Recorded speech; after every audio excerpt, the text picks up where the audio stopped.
অটোর কথা বললি না, আমরা যে অটো 4-5টা অটো ভাঙছে দেখে সবাই আমরা ওদের পক্ষ নিয়ে এত সহানুভূতি দেখাইছি, এগুলো ঠিক না। ওরা হাইওয়েতে কিচ্ছু মানে না। ছোট ছোট বাচ্চা, 13-14 বছরের বাচ্চারা অটো চালাচ্ছে, এদের কোনো ট্রেনিং নাই, কিচ্ছু নাই। অটো একটা নিয়ে গ্যারেজ থেকে বেরিয়ে গেছে, বেরিয়ে রাস্তা কোনো সিঙ্গেল মানে না, কিচ্ছু মানে, কিছু বললি উল্টা কথাবার্তা বলে। আসলে এটার একটা ওদের ট্রেনিং করানো উচিত। ওদেরও সরকার একটা লাইসেন্স দেখ, বা গলিতে মহল্লায় চালাক। হাইওয়েতে না উঠলি হয়েছে, মেন রোডে না উঠলি সবচেয়ে ভালো, কারণ ওদেরও একটা ট্রেনিং এর আওতায় আনা উচিত।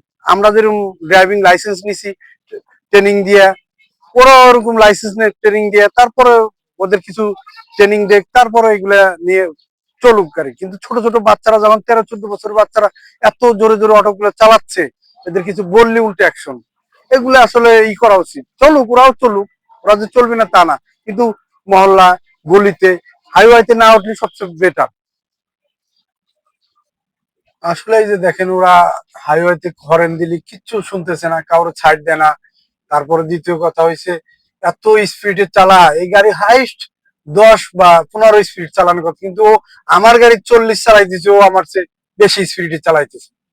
আসলে এইটার একটা সমাধান খুবই দরকার হয়।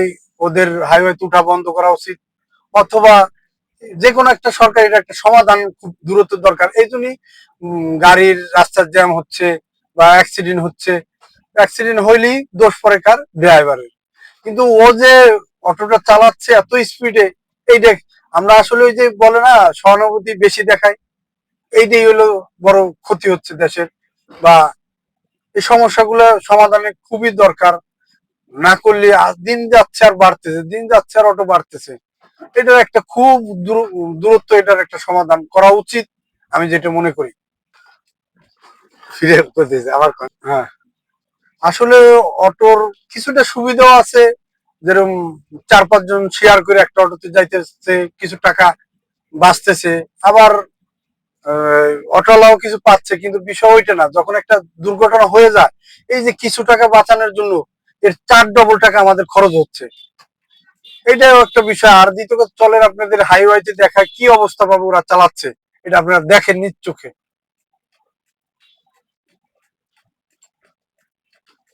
কাউকে ছাড় দিচ্ছে না, কিচ্ছু মানতেছে না, ইচ্ছা মতো চালাচ্ছে। দেখেন, ওদের কারণে অন্যান্য গাড়িগুলোর প্রবলেম হচ্ছে।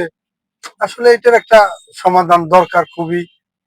হাইওয়েতে না ওঠা হলো মহল্লা থেকে এসে হাইওয়ের মুখে নামাই দিল, এরকম হইলে হয়।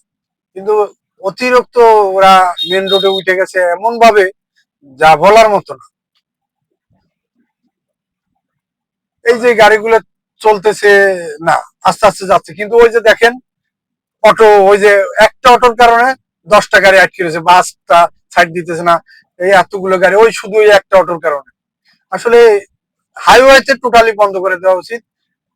গলিতে চলুক, মহল্লায় চলুক, ওদের যে চলবে না এরকম কোনো নিষেধ দেওয়া উচিত না। কিন্তু মেন রোডে না উঠলে হয়েছে, ওরা মহল্লাতে চালুক, ওয়ার্ড বাই ওয়ার্ডে চলুক, গলিতে না উঠলেই হইলো ভালো। গলিতে চলুক, মেন রোডে না উঠলে এই যে একটার কারণে 20টা গাড়ি জ্যাম হচ্ছে, এইভাবে হলে এই যে দেখেন হাইওয়েতে কিভাবে চালাচ্ছে এত স্পিডে, বলার মতো না। আসলে এগুলো বলতে গেলে খুবই বিষয়টা খারাপ লাগে। কাউরে ছাড় দেয় না, নিজেকে মতো করে যাচ্ছে, ছোট ছোট বাচ্চা পোলাপান চালাচ্ছে। কিছু বললি আমরা কি করে খাবো? আগে চলছে না, অটো না থাকলে আগে মানুষজন চলছে না, চলে খাইতেছে না। এখন গ্রামে ধান কাটার লিগে লোক পাচ্ছে না, এই শুধু অটো ঢাকা শহরে আছে, ছোট ছোট মানুষ অটো চালাচ্ছে। সব এখন ঢাকা এসে পড়েছে অটো চালানোর জন্য।